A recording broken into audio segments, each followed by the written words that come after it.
Oh. Oh, my dear. My dearest.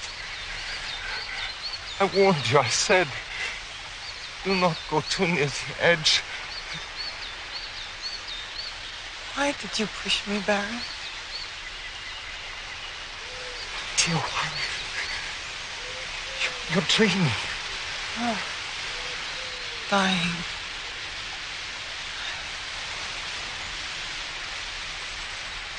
Oh, my darling.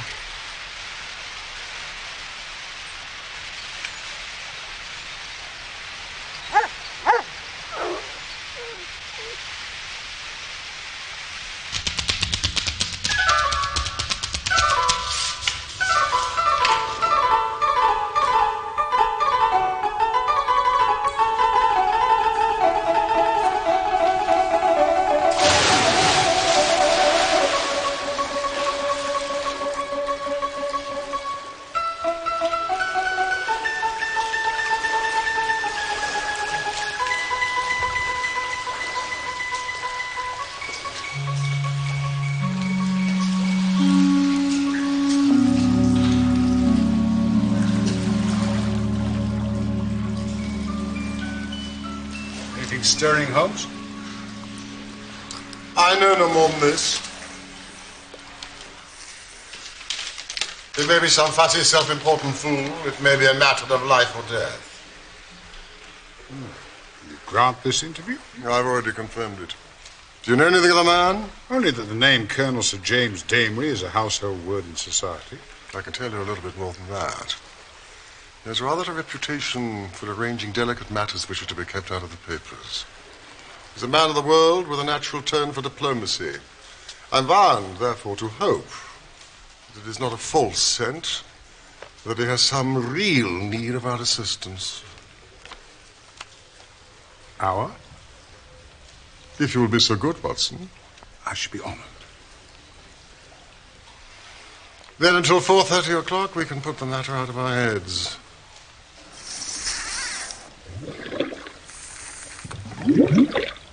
Mr. Holmes, we are dealing on this occasion with the most dangerous man in Europe.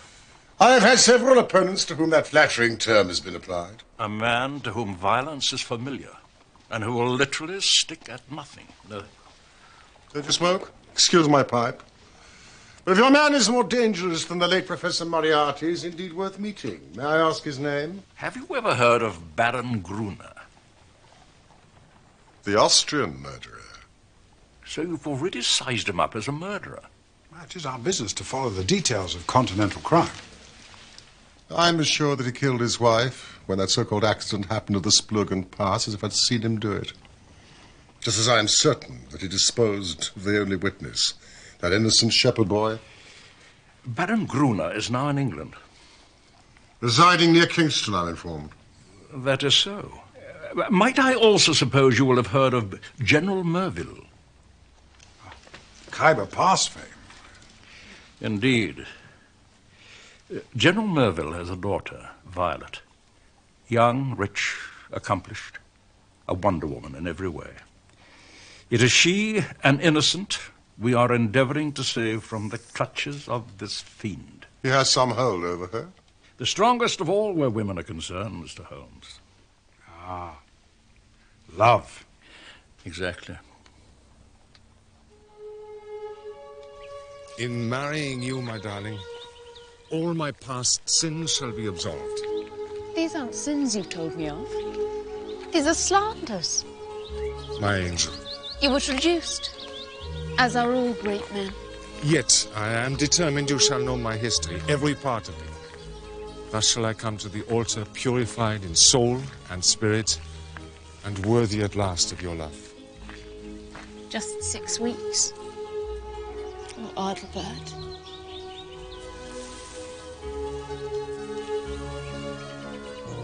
I cannot pretend my past is without stain. No man born in poverty who has created his own fortune can say that and speak the truth or not. I have been forced to many a ruthless act, my dear. Where should I begin? With young Heinrich of Saxe-Baden. To observe, Mr. Holmes, an atrocious event preparing itself before your very eyes, and yet be powerless to avert it. Could anyone, any human being, be placed in a more trying position? Perhaps not. Well, then you will sympathize with the client in whose interest I am acting. I did not understand that you were merely an intermediary. Who is the principal? I beg of you not to press that question. His name cannot be dragged into this matter. His motives are to the last degree honorable, but he prefers to remain unknown. I need not say that your fees will be assured, Mr. Holmes. And you will be allowed a free hand. Surely the actual name of your client is immaterial. I must decline to act, Sir James. I'm sorry. I'm accustomed to having mystery at one end of my cases, but having it at both ends is too confusing. No. You place me in the most serious dilemma. Dare I say, Mr. Holmes, you hardly realize the effect of your own action. I have given my word not to reveal the identity of my client. May I at the least lay all I can before you?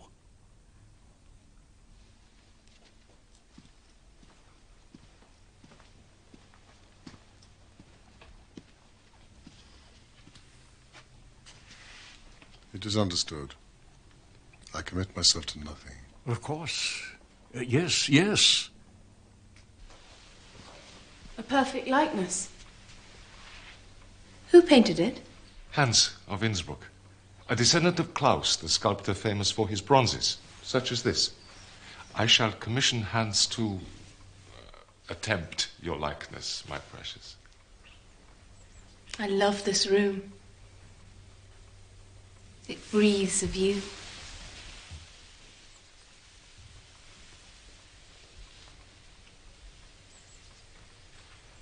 What's this? Your diary? No. It is my commonplace book. In it I record things I've seen, read, admired. Occasionally, perhaps, a thought or two of my own. But it's locked. It is a little part of me, besides. A servant might pry. One day, perhaps, we shall look at it together. No. I respect your privacy, my darling. We must all keep something of our own, however much else we share.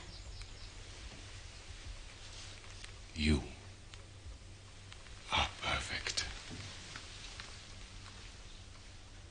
You must teach me about porcelain, Adelbert. I shall. Collecting is such a pleasure, such a delight. It is a passion with me, just as you are, my precious. The villain has attached himself to the lady with such effect that he has completely and absolutely won her heart. She will not hear one word against him. To sum up, she proposes to marry him next month. As she is of age and has a will of iron, it's hard to know how to prevent her. Does the infatuated young woman know of the Swiss episode? The cunning devil has told her every unsavory scandal of his past life, but always in such a way as to make himself out to be the innocent martyr. She accepts his version and will listen to no other, not even her father's. Dear me, Sir James, have you not inadvertently let out the name of your client? The General? Oh, no, Dr. Watson. That strong soldier's been utterly demoralized by this incident.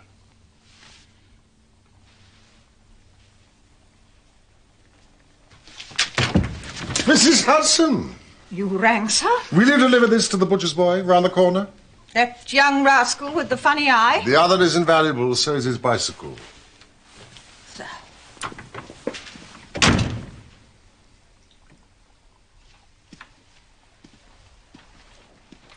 How may I keep in touch with you, Sir James? You accept my commission? Let us just say that your problem interests me. The Carlton Club will find me. And the Baron's exact address in Kingston? Vernon Lodge. A large house. He's a rich man. Well, speculators, when successful, frequently are, Sir James. What further information can you give us about the man? He has expensive tastes. Collects books, pictures, and Chinese pottery. He's a recognized authority. written a book upon the subject. Well, Sir James, you may tell your client that I'm turning my attention towards Baron Gruner. I have no doubt, Mr. Holmes, you can easily trace my client. But I must ask you as a point of honor to refrain from doing so. Do not, I beg you, break in upon his incognito. I think I can safely promise that. Thank you. Dr. Watson.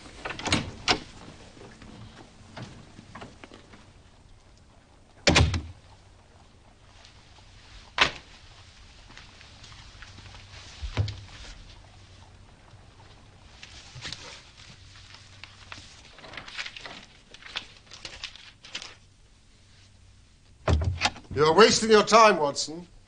Now, the career of General Merville might well give us a pointer as to our client. He's clearly illustrious. But did you not hear, Sir James?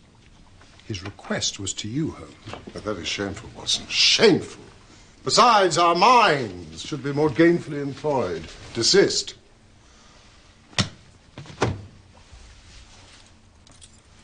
Any views? Have you none? Not yet. Beyond the one I've already acted upon. The butcher's boy. More discreet than any telegraph. Well, I should think you'd better see the young lady herself. Start with her.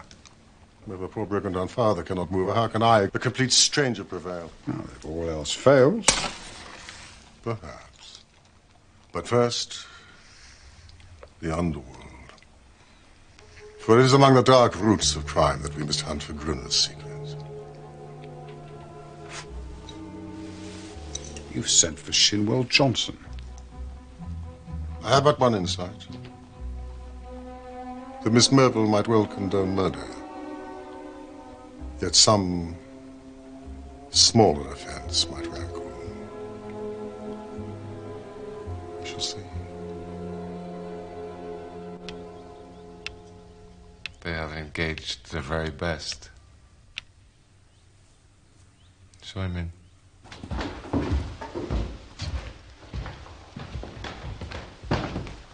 Mr. Sherlock Holmes, sir.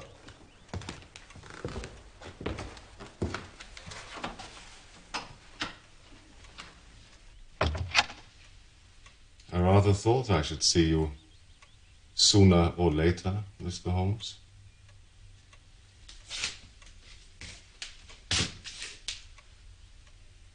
You've been retained, no doubt, by General Merville to prevent my marriage with his daughter Violet. That is so, is it not?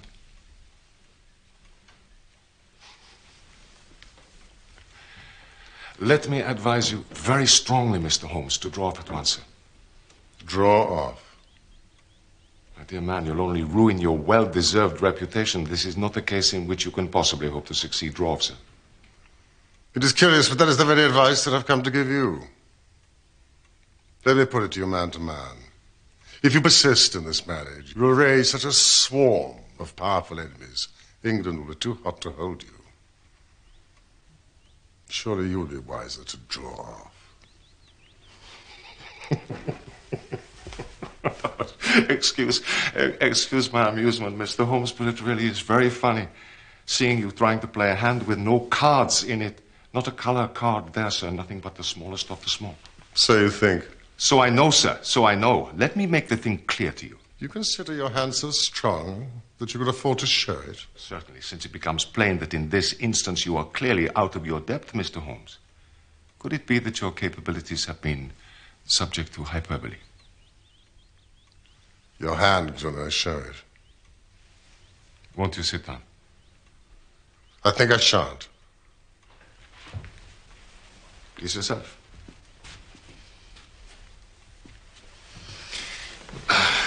Well, sir, it happens I have been fortunate enough to win the entire affection of Miss Merville. This in spite of the fact that I have informed her clearly of all the unhappy incidents in my past. I have warned her that certain designing persons would come to her. I hope you recognize yourself in this. And would tell her of these things. I have instructed her how to treat them. she is well prepared for you.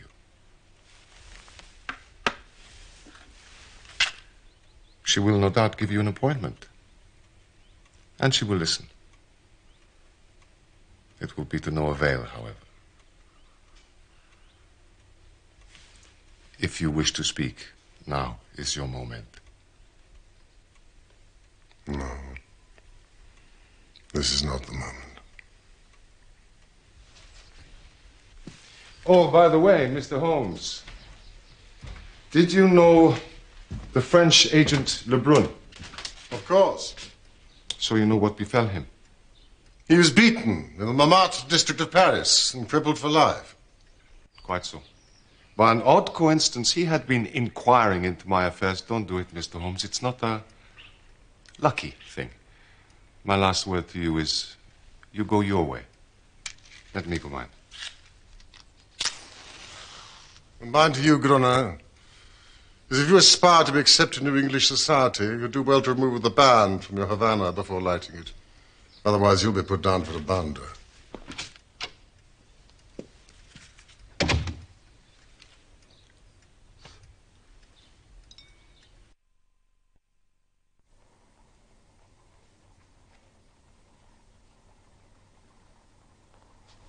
Mrs. Hudson, has Holmes returned? Not yet, sir, but there are 2 visitors waiting.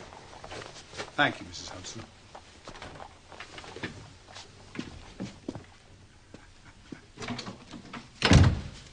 Why, Johnson. Evening, Doctor.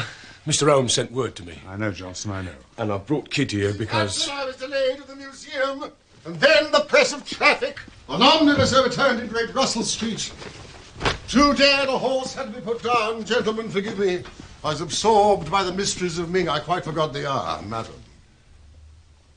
This is Miss Winter, Mr. Holmes. Kitty, we call her. And what she don't know about Gruner. Of course, please. Well, Kitty can speak for herself. Anyway, I'll put my hand right on her within an hour of your message, sir. I'm easy to find. Hell, London gets me every time. Same address goes for Porky. Porky? Is that your nom de guerre, Johnson? You've never revealed that. Porky? Oh, well. We're old mates, Porky and me. But there's someone who ought to be down in a lower hell than us. And that's the man you're after, Mr. Holmes. I gather we have your good wishes, Miss Winter. If I can help put him where he belongs, I'm yours to the rattle, sir. Do you know what he intends? How the matter stands? Porky tells me he's after some other poor fool. Only this time he wants to marry her. And you want to stop it. Yes. Surely you know enough about this devil to prevent any decent girl in her senses wanting to have anything to do with him. But she's not in her senses, Miss Winter. She's madly in love. And she has been told all about him. She cares for nothing. Told about the murder of his wife? Yes. My lord. She must have a nerve. She has. Can't you lay proofs before her? Can you help us to, sir? I am proof. Living proof. If I was to stand before her and tell her how he used me... Would you do this? Would I? Would I not? It might be worth the trying. Our lay didn't tell her all, sir. All? He collected me. He collects women. I was an artist model. A respectable artist model. Of course, you sat with that painting in his study. You've been to Kingston. Then you'll have seen all his crocs. Women and China.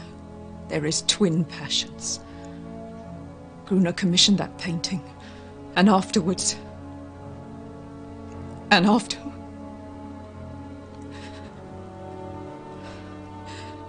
Well, let's just say I can never work again. Never. Never. I am exceedingly obliged to you, Miss Winter. We shall indeed interview Miss Merville together. My client will compensate you most liberally. Oh, none of that, Mr. Holmes. I'm not out for money. Just let me see this man in the mud. In the mud with my foot in his face. That's my price.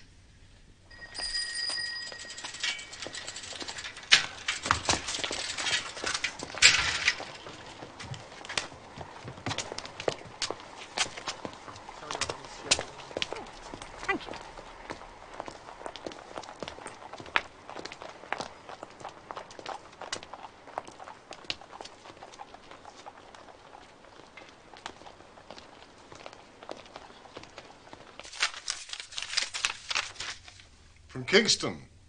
Thank you, Mrs. Hudson. No reply. Shall we dine?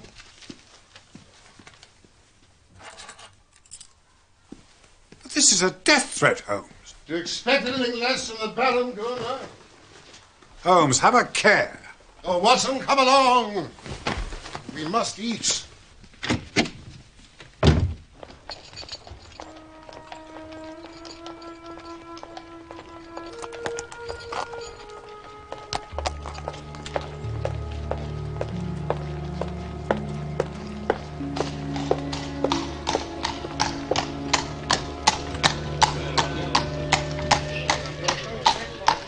Come on, Gil.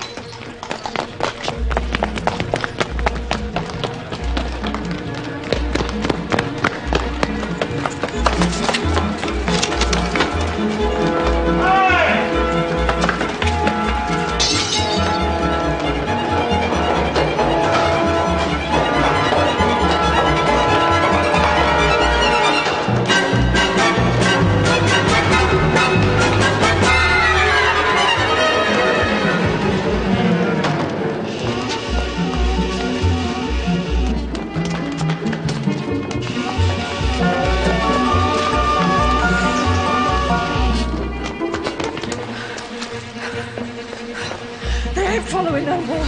Don't you believe it?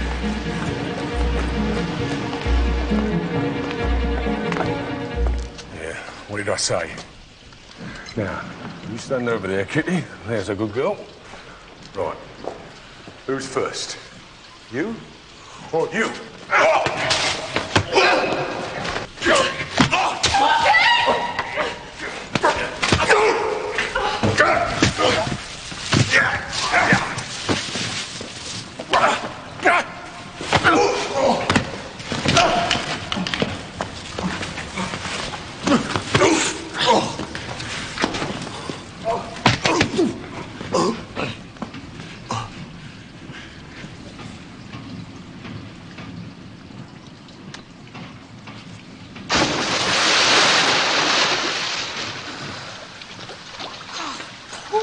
Amateurs. Ain't done no time. Don't know nothing. Come on, girl.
There's two persons wish to see you, sir.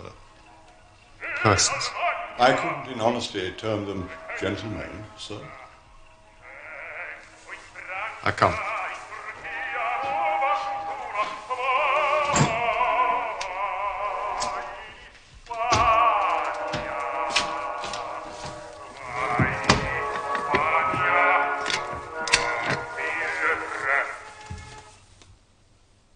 Was he armed? No, sir. Go through to the kitchens. Clean yourselves up and clear out.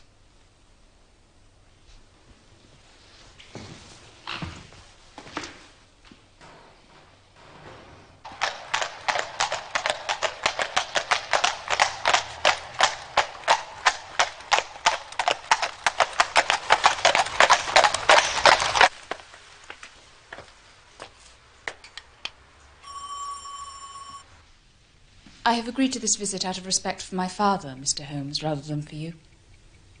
My fiancé assures me you are no longer what you were. A spent force. And you, Miss Winter, surely you must also be superfluous. Our intentions are the best.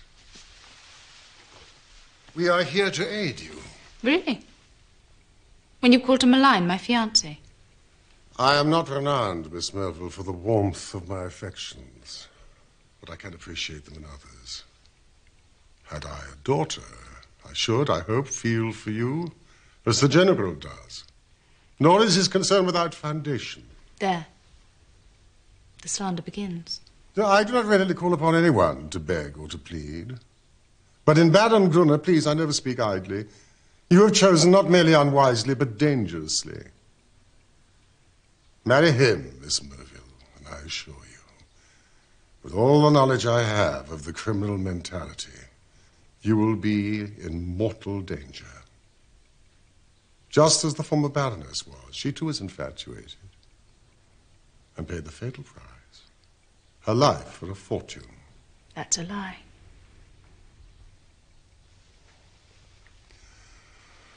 You are, of course, aware that the Splurgen Pass, where your predecessor died, runs between Italy and Switzerland.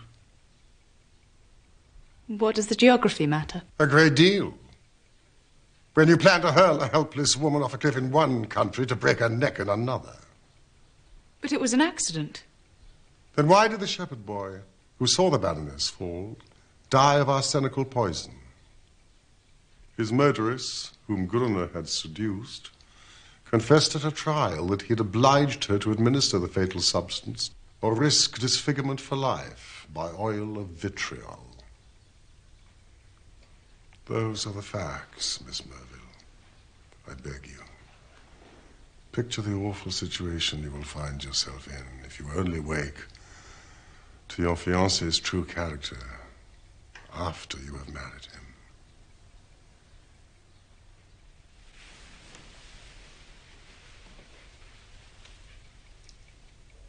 I have listened to you with patience, Mr. Holmes.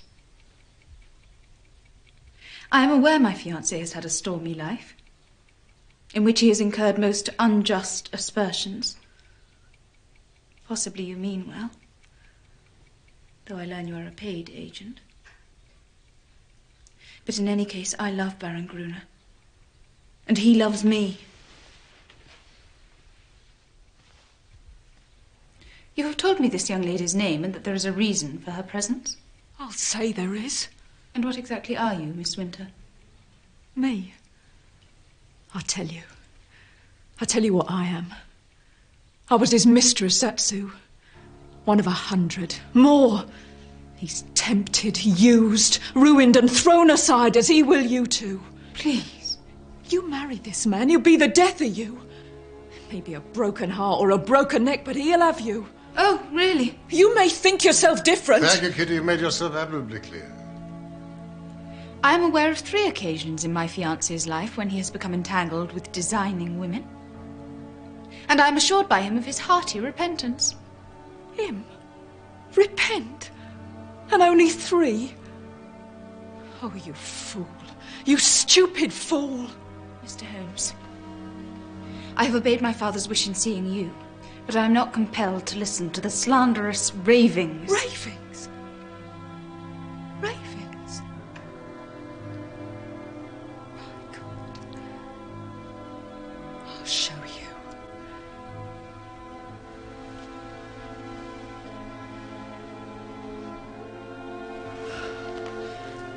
Look. Look. See there? And he... oil of vitriol. He did it. Oh, yes. He did it. Your fiancé. That's a lie. It's a lie. Thank you, Kitty.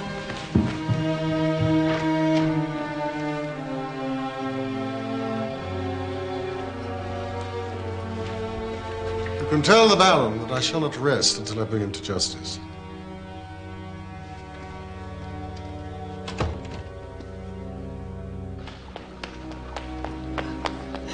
Miss Winter!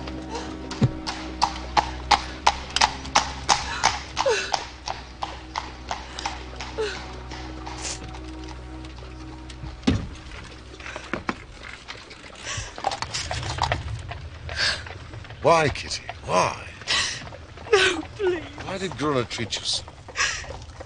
Because... No, I can't tell you, Mr. Holmes. You must, this instant. You said that he collects women. What did you mean by that? It's a book he has. A book? Brown leather, with a lock, and his coat of arms in gold on it. No, I can't speak of it. He keeps a record of his women? We're all in there. Photographs, names, details, everything about us. He tried to make me read it while he... Oh, no, I can't. And when you refused? He went berserk. He ran out of the room. I was trying to dress. He'd come back in with this bottle. I was half naked. He threw it straight at me. Where is this book? I don't know. Think. No. In the study, in the bedroom? It's more than a year since I was there. Then you can remember, Kitty. Think. In the study. Back of the bureau. Thank you, Kitty. Miss Winter's scars could not move, Miss Merville? She was shocked, but recovered instantly. Good heavens. Seems inhuman. I confess that part of me could wish her joy with Gruner. Abandon her to her fate. After all this. When I compare Miss Merville with Kitty, whose spirit is as fine as her body is blemished, yes.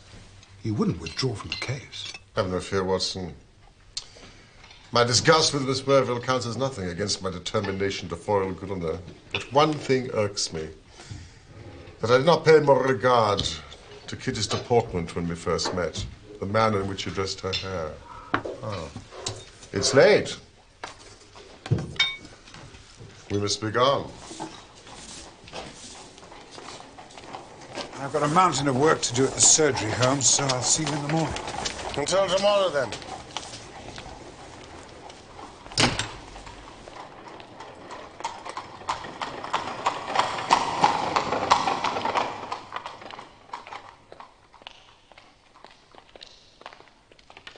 All right, Sherlock Holmes, let's be having you. Ah, and I can guess to whom I owe this pleasure.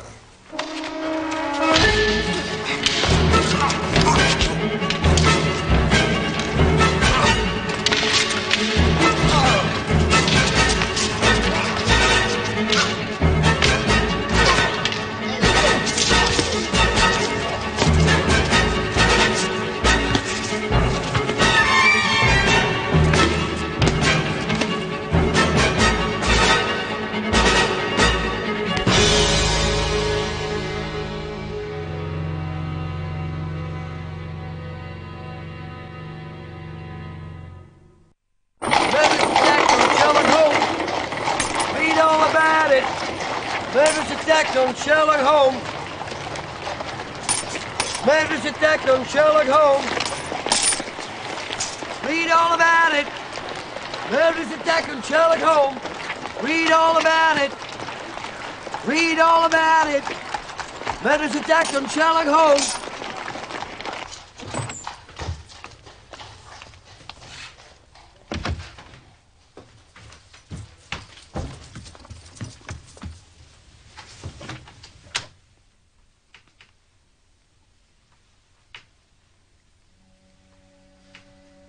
It's all right, Watson. Don't look so scared. You mustn't talk. Nonsense. need to. What can I do, Holmes? Of course, it was that damned Austrian. Give me the word, and I'll go and thrash the hide off him. Good old Watson. No. Was it the same pair that attacked Johnson and Miss Winter? One may have been. The other, I doubt it. But your thought alerts me. You must send a note to Johnson. Tell him to find some quiet suburb for Kitty. She should stay there until the danger is past. And then we must exaggerate my injuries. There's no need for that. Even so, we must lay it on thick for the press. May not live the week out. Concussion, delirium, coma, what you like. We must issue the gravest bulletins. Anything more? Yes. Put my pipe on the table and the tobacco slipper. You must rest, not smoke. Very well. Doctor.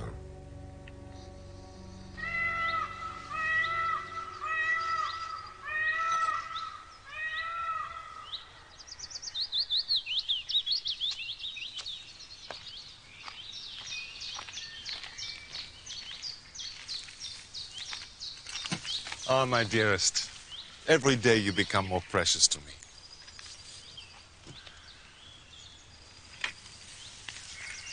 What is it? It's just that... Must you really go to America? Oh, my darling. It's only a short trip. I have important financial business, certain interests to regulate in Chicago. But I shall be back so soon. In the twinkle of an eye. The late editions, sir. Thank you. Have you seen the papers? That poor man Holmes.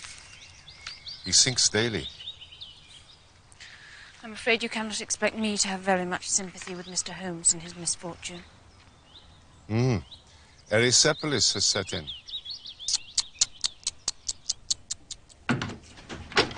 Have you seen the news? No. Lunar sails for America on the Ruritania on Friday. News it hits hard. Friday? That means he sails from Liverpool, not from Southampton. I believe the rascal means to get away from us. But he won't. And the Lord Harry, he won't. Watson, I need you to do something for me. I'm here to be used.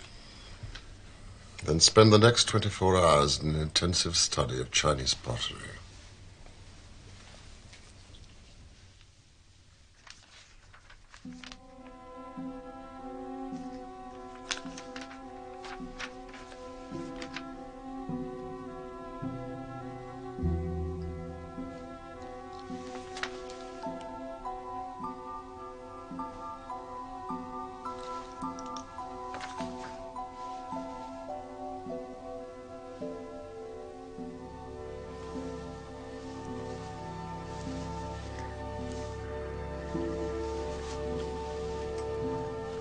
Hong Wo, 1368-39. Hong Wo, 1368-39.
Sleeping now, sir. That'll be the morphine.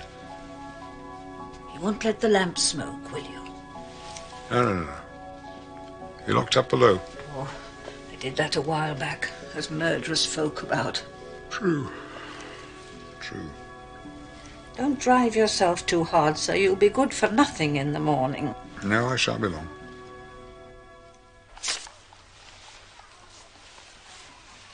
Dr. Hill Barton, 369 Half Moon Street, Mayfair West. Who's this? You. Me? That is your name this evening, Dr. Hill Barton. It is? Yes, when you call upon Baron Gruner at 8:30. He'll be disengaged. You've sent a note telling him that you'll call. Also that you're bringing this. It is the real eggshell of the Ming dynasty. The complete set would be worth a king's ransom. You are a collector. The set has come your way. We've heard of the Baron's interest. You're not averse to selling at a price. What price? Well, you're not exaggerate if you say it could hardly be matched in the world. Sir James got it for me. It comes from the collection of his client. Well, I could say that it should be valued by an expert. Oh, Watson, you scintillate today. I suggest Sotheby's, Christie. You're certain he'll see me? Oh, yes. It's the collection mania in its most acute form. One last question, Holmes. Mm-hmm. Why have you made me a broker in antiques? To gain time. The opportunity to acquire a set such as this may persuade the Baron to postpone his visit to the United States. Now I understand.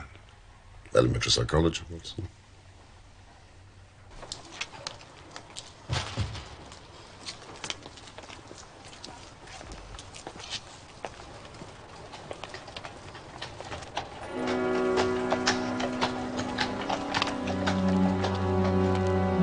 Kingston, please, driver.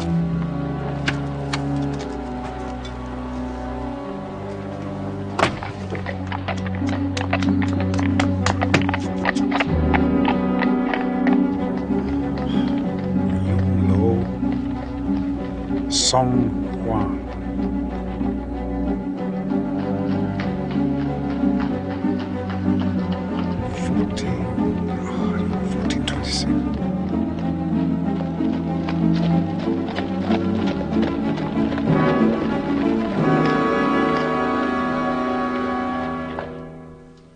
Very fine.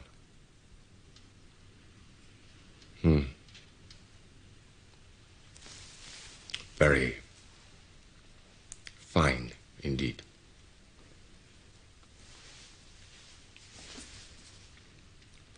And you say you have a set to correspond?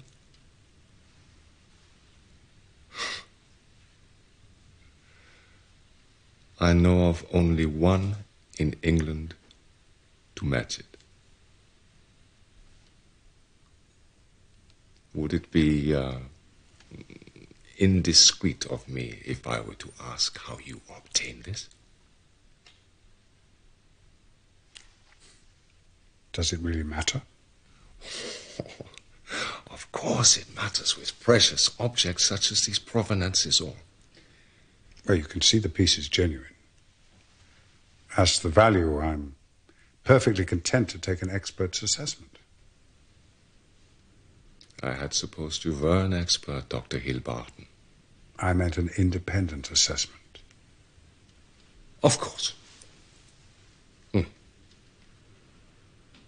I have some recently acquired pieces of celadon you might care to view.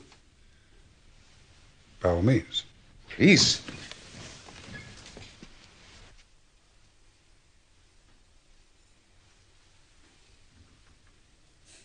It's flawless. Typical 12th century Song, I'd say. Wouldn't you? You're right.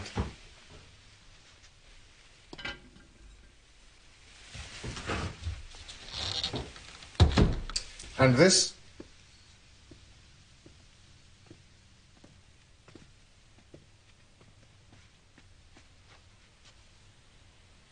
That's an excellent example. Jin dynasty, I should say, circa 265 AD. Precisely.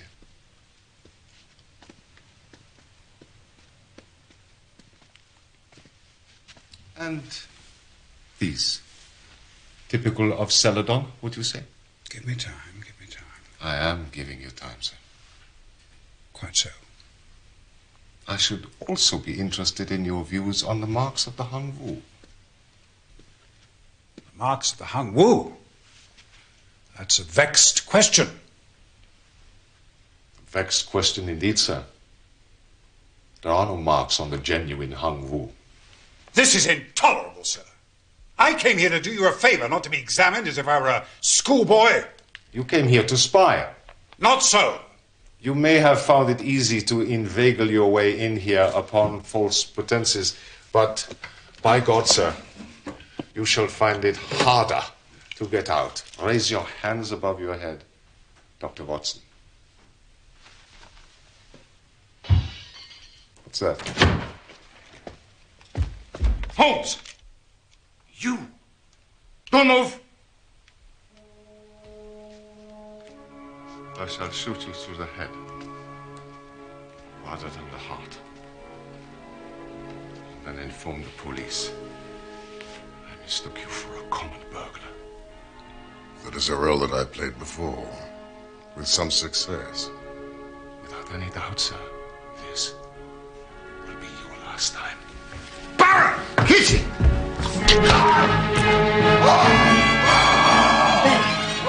Be done by as we did.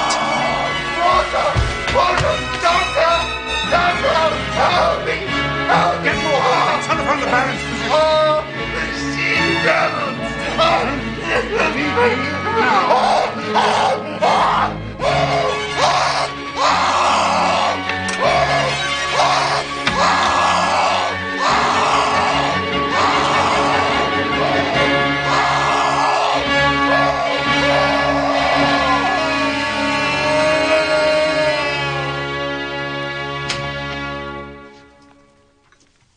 Oh, Sir James, forgive me for summoning you at this late hour. But there's no time to be lost. You must have this before Scotland Yard bumbles in. Scotland Yard? Baron Gunnar is bound to have laid a complaint against us. Watson as an impostor, myself as a burglar. We were both. I diverted Gruner's attention while Holmes procured that. You must show it to Miss Merville. She will find herself one among 100. The account of what sport Baron Gruner enjoyed with his female victims may perhaps at last open Miss Merville's eyes. You've done wonders, Holmes. Wonders. Except for Kitty Winter. Watson, explain. I must rest. Miss Winter is a former mistress of Gruner's. She followed me to Kingston and concealed about her was a flask of vitriol. Which she unleashed upon Gruner. Severely damaging his right hand and parts of his face. He will be disfigured for life. But surely, if these injuries are as terrible as you describe them, then our purpose is sufficiently gained. Should love him the more. As a disfigured martyr, no. It is his moral side, not his physical, which we have to destroy. That book will bring her down to earth, and I know nothing else that could. It's in his own handwriting. She cannot get past it. Neither my client nor myself can thank you enough, Holmes. Should either Miss Winter or even you yourself be incommoded by the police, do not hesitate to telephone me.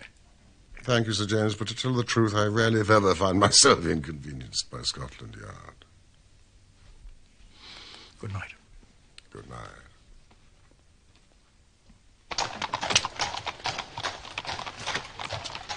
I would like to thank you too, Watson. Thanks. Oh, by the way, Ming dish. By Jove, yes. Worth the king's ransom, I understand. Good night, Sir James.